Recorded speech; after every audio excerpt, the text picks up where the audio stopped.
Yeah. No, the Miami Dolphins truly appreciate you guys' support, but I'm going to have to call into question your priorities. We have 2 playoff games today.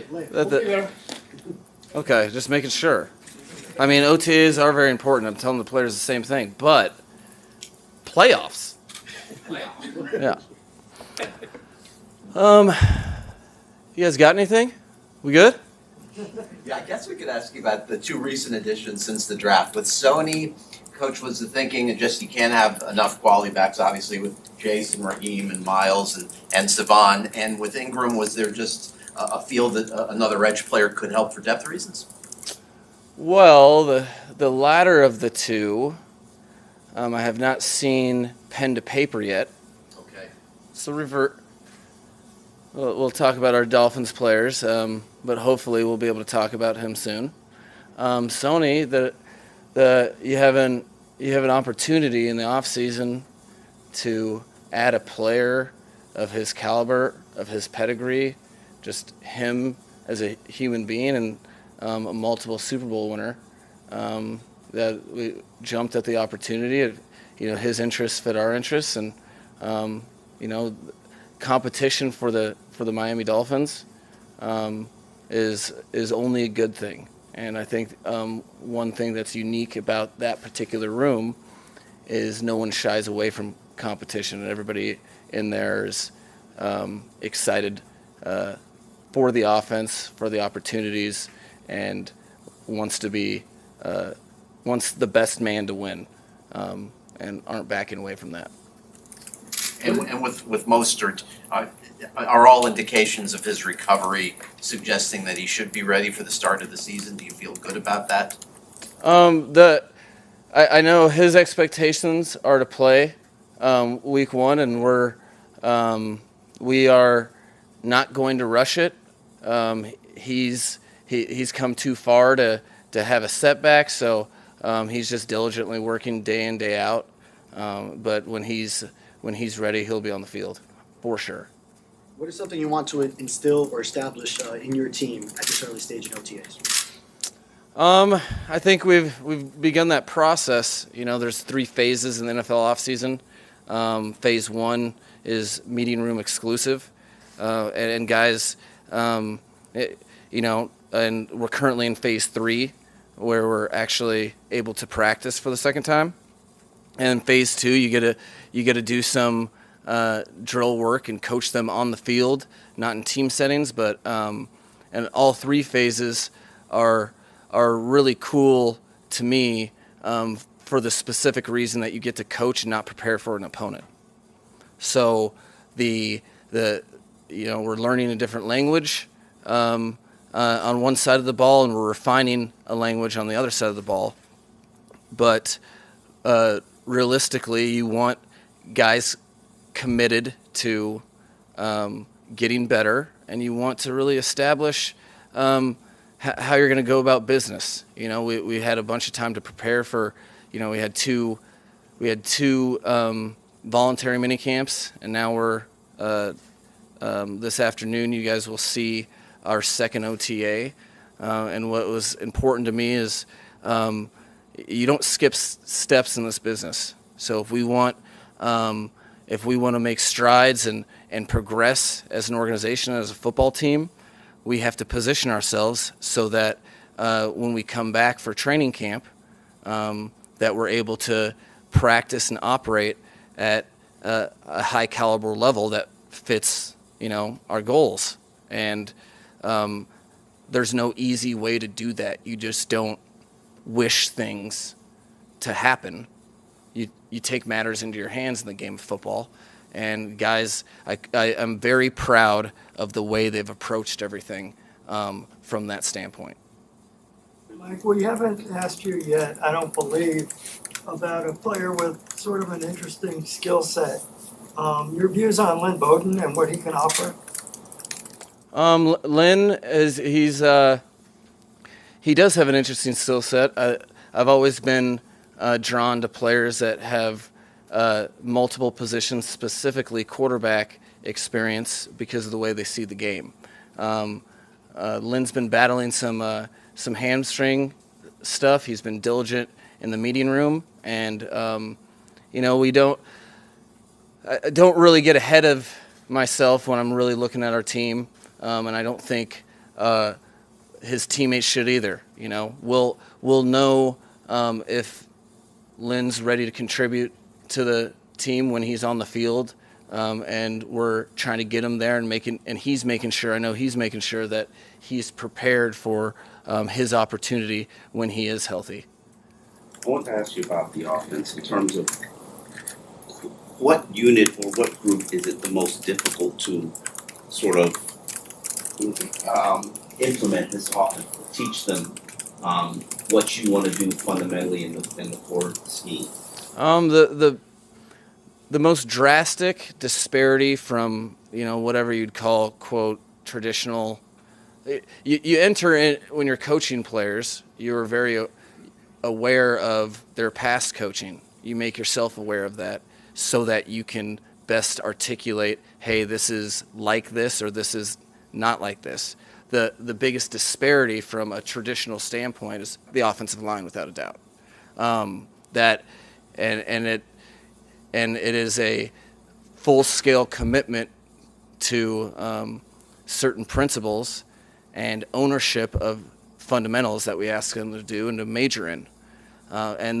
So as far as the off-season program is concerned, it's almost built for our offensive linemen in terms of how to approach things, because you need about 2 weeks of an hour and a half or hour and 45-minute meetings, which is what phase one allows you to digest. Hey, we're asking you to run off the ball. We're asking you to have these landmarks. We're asking you not to hesitate.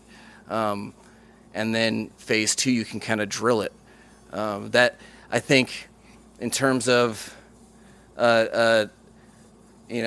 Johnny, don't know his name, coming on the team, and then all of a sudden being thrown into the mix, I think that it's the hardest position because we are so committed to our fundamentals and technique. And, offensive linemen are like officials, I would say, where you're not talking about them, and that's a good thing. And they have scars from when they are talked about. So to get them to just let go and let all that stuff, let the past be the past and move forward is the most deliberate and intentional thing that as a coaching staff we have to do. One of the reasons that kind of shaped my whole vision for hiring a coaching staff, I wanted to make sure that the guys that were touching those players, we would be able to see the results of the scheme, and people really dive in and invest, understand where they're coming from, some of the stuff that they have in their past, and let that go and move forward. And I feel very, very comfortable and confident and happy with what started with Matt Applebaum, and Lem has been doing an outstanding job understanding everything that we're trying to do. Mike Person, and then Frank Smith, obviously the offensive coordinator. So that position is probably, I'm not sure if do you have any interest in the offensive line position? Am I boring you? But that it's exciting too, because you get to see guys at that position. I don't know. I feel like we're kind of, it's liberating to a degree, because they're listen, the guys that if I were to tell you that on this team, and this is my 7th team, been in a lot of different places, but this is the as athletic and capable of any group that you might be like, huh? Are you crazy? But they really are, and they're hungry and committed, and it's been really, really rewarding to watch them work, see the benefits, and then more than that, what's going to happen with your first adversity? Because this just in, offensive linemen have adversity; they live in adversity, and how are they going to respond to a run play where they're short on their aiming point, and Christian makes you pay in the backfield, or Sealer or whoever, and that's the fun part of this part of the year, is you get to focus on them and not an opponent. Can you talk a little bit about what you see maybe from the rookies or the undrafted free agents so far, besides just their physical strength and what they can do on the field, but maybe the character and how they fit within the team? Overall, as a group, I feel that all the parties involved in acquiring them, I hold undrafted free agents with high esteem. Like, they aren't just like throw-ins. They're important to me. We've had a multitude of success over the years having undrafted free agents really impact your team. And what I will say is, as a group, it's a testament to the organization, the scouting department, Chris Greer, and the collection of people, because we have the right types of people. This is overwhelming. You have to understand that rookies, people don't really view it this way, but I was just talking to the guys yesterday, is they are coming in trying to make a living at something amongst people that have been doing it professionally for years. So, and then you're doing that in a language that you're like, what? You just got introduced to this stuff, so you're triple behind the 8 ball. You get to find out fast if guys are tough-minded enough. And I will say they are made of the right stuff so far, having one weekend with them, and then this being the second OTA. Recently, you'll have joint practices with the Buccaneers this preseason. What you can get out of that? And are there any other joint practices this team will have? Crafty. Yeah, no, the joint practices are outstanding for everyone involved, because you have there's only so far you can go when going against each other before things start to hurt more than they help. So that having different schemes, coverages, incredibly impactful. Having different offenses for run fits, and all of that stuff is super impactful. We're going to start out, we're practicing 2 days against Tampa, and can't wait to see you guys type really fast, but we're going to have joint practices with the Philadelphia Eagles as well. Both scenarios, see, I told you. Both scenarios feel very fortunate that things worked out with Coach Bowles and Coach Sirianni, but we're excited about that, and I think our players will be too. Coach, when you first arrived here, you talked a little bit about this being your dream job. You've worked for 20 years towards it. I was just curious, over the course of getting here, teaching, coaching, getting on the grass, how has your experience lived up to the expectation of your dream job? Surpassed it. No, it's it's just really fun to express a lot of the things that you didn't know if you ever had the opportunity to do, and I feel.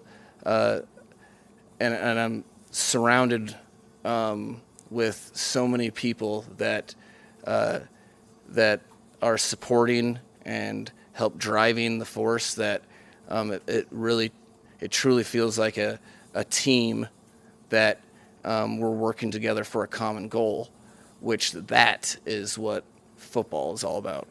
Mike, you have probably three guys on this team who are not only fast, but eager to show they are the fastest on this team. Are you going to let them race? And most importantly, are we going to see it?